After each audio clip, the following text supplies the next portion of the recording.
Tinatanong natin, tanongin natin ang sarili natin, am I truly born of God?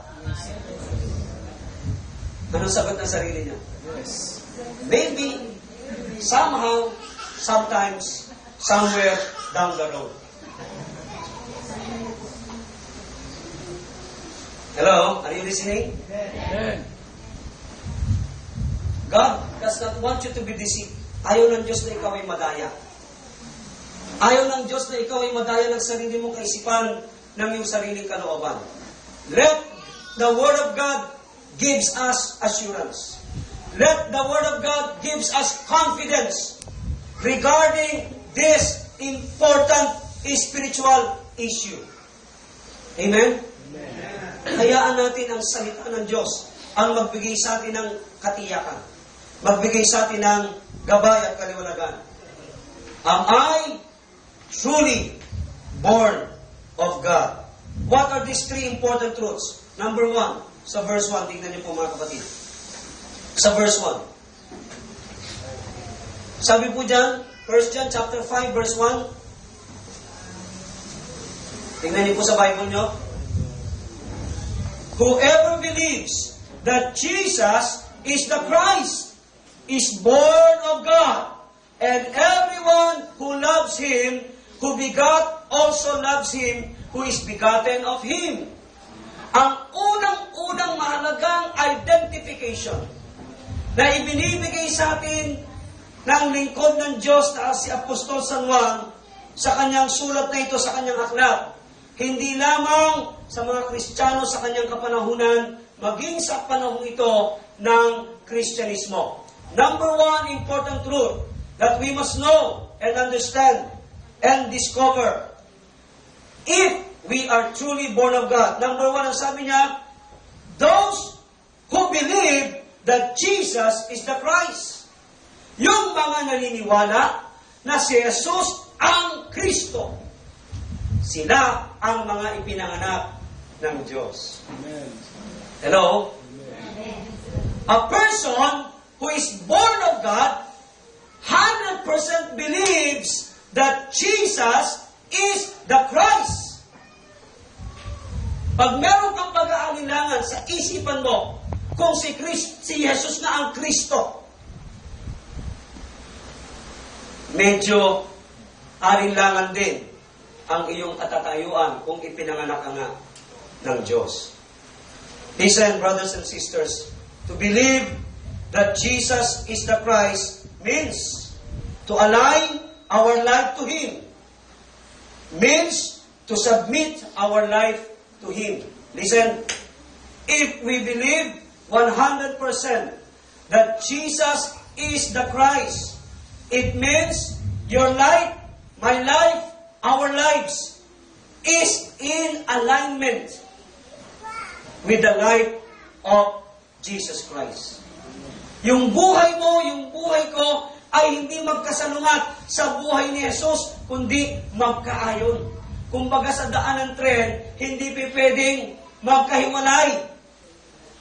Dahil magkakaroon ng aksidente.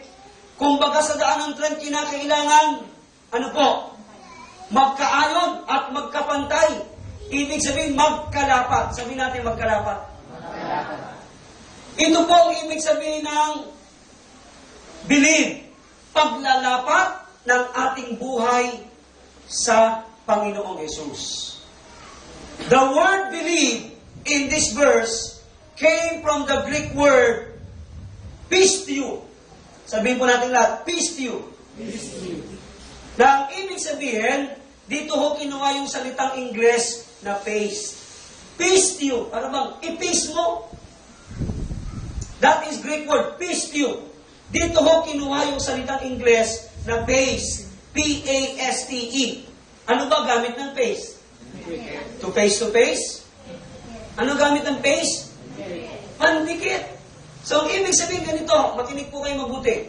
Ang mga taong ipinanganak ng Diyos, ang buhay nila ay nakadikit kay Jesus.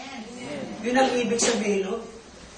Amen po ba? Amen. Nakadikit kay Jesus, nakaangkop, nakapantay, nakaayon sa buhay ni Jesus ang mga taong ipinanganak ng Diyos. Hello? Amen. Hindi ba pwedeng yung bibig mo lang ang nagsasabing ikaw ay sa Diyos, ikaw ay para sa Diyos, pero yung practice mo, yung way of living mo, ay saliwa, lihis sa buhay ni Jesus. At hindi lang po nakaayon, kundi nakapasakop. Christ means to rule. Christ means Messiah. Meaning, the one who rule. Siyang maghahari.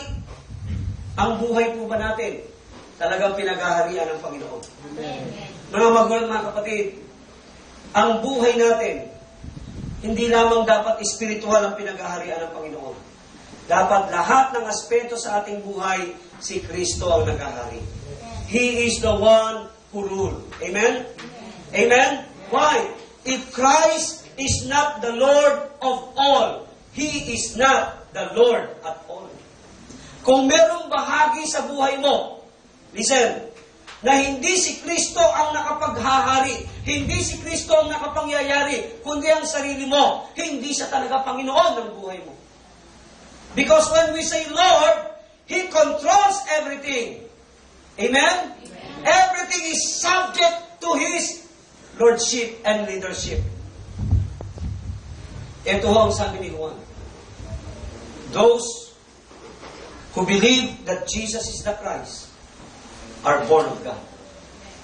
Meaning, lahat na ang buhay ay nakalapat, nakadikit kay Jesus, ay ipinanganak ng Diyos. Lahat ng mga tao na ang buhay nakapailalim kay Jesus, ang mga ipinanganak ng Diyos. Kamusta yung pag-aaral mo? Si Jesus ba talaga nakapasakop dyan? O yan ang sumasakop kay Jesus? Kamusta ang negosyo mo, trabaho mo? Talaga bang nakapasakop kay Jesus yan? O nagiging kaagaw ni Jesus yan?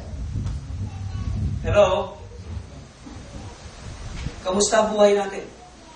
Kamusta ang ating pamumuhay, pag-uugali? Talaga bang binago na ni Jesus yan? Pag idinikit mo ang buhay mo kay Jesus, kung si Jesus hindi nagmumura, hindi ka magmumura. Pag idinikit mo ang buhay mo kay Jesus, kung si Jesus hindi nagchichismis, hindi ka rin magchichismis. Pag idinikit mo ang buhay mo kay Jesus, kung si Jesus masunurin sa Ama hanggang sa kamatayan sa krus, dapat masunurin ka rin. Amen. Hello? Amen. Pag idinikit natin ang buhay natin kay Jesus, kung si Jesus ay mapagpatawad, kahit na siya'y nakapako na sa krus ng Kalbaryo, anong sabi niya? Ama, patawarin mo sila, hindi nila nalalaman ang kanilang ginagawa. Dapat ganun ka rin. Mapagpatawad ka rin. Amen po ba? Amen. Kung si Jesus ay mapagbigay at idinikit mo ang buhay mo sa Kanya, dapat hindi ka na kuripot. Dapat hindi ka na makuna. Dapat hindi ka na makasarili. Mapagkawang gawa ka na rin. Mapagbigay ka na rin. Hello? Kung si Jesus ay hindi nagpakita ng masamang pag-uugali, kahit na siya ay isinasakdal sa mga bagay na hindi nararapat sa Kanya, pero sabi ng Biblia, kahit gaputok na salita na hindi masakit sa kanyang kapwa, hindi niya binitawan. Hindi siya nagbitaw. Tayo sinasabi natin, I am a born of God, I am born again, I am Christian. Pag nasa rin yung ligo natin, lumalabas ang mga alaga nating cobra. Lumalabas ang mga alaga nating dragon. Si Jesus, mga kapatid, ang sabi ng Biblia, kahit pinagbabatukan, pinagsusuntok, sinasaktan, pinapahirapan, sinusugatan, pinapahiya, ang sabi ng Biblia, hindi niya kailanman binukas ang kanyang bibig laban sa mga tao. Now, kung ang buhay natin, idinikit natin kay Jesus, dapat ganun din ang ating pagkatao. Amen? Yurakan man nila ang pagkatao mo, it's okay. Nandyan ang Panginoon para ikaw ay buhay. Pero pag ang Panginoon ang sumira sa iyo, kahit magtulong-tulong ang lahat ng tao magagaling, hindi ka nila kayang buhay. Alapakan natin ang Panginoon. Hallelujah. So, naintindihan po natin? The first identification that Apostle John gave to identify who are those born of God? They that believe that Jesus is the Christ. Ang buhay nila ay nakalapat kay Jesus ang buhay nila nakapasakop kay Jesus. Yun ang mga taong ipinanganak ng Diyos. Amen? Yun ang mga taong kabilang sa pamilya ng Diyos. Mga kapatid, ang espiritual na mga bagay ay dapat ipakita sa physical na mga bagay. Kung sinasabi mo, listen, kung sinasabi mo ang buhay mo ay nakapasakop kay Jesus, dapat masunurin ka sa iyong mga magulang. Hello? Amen. Hindi na pwede yung, basta Lord, ang buhay ko, surrender ko sa iyo. Inutusan ka na namin mo, anak, maglaba ka nga. Hindi ako marunong maglaba. Anak, magsahin ka nga. Hinani naman, natutulog pa ako eh. Meron pong practical na application ang spiritual na katotohanan. Amen po ba? Pag sinabi mo, makinig po, lalo yung mga mag-asawa, pag sinabi mo, ang buhay mo nakapasakop kay Jesus, si Jesus ang naghahari sa buhay mo, siya ang namumuna sa buhay mo, dapat kung ikaw ay asawang babae, nakapasakop ang buhay mo sa iyong asawang lalaki. Hindi ikaw yung naghahari-harian.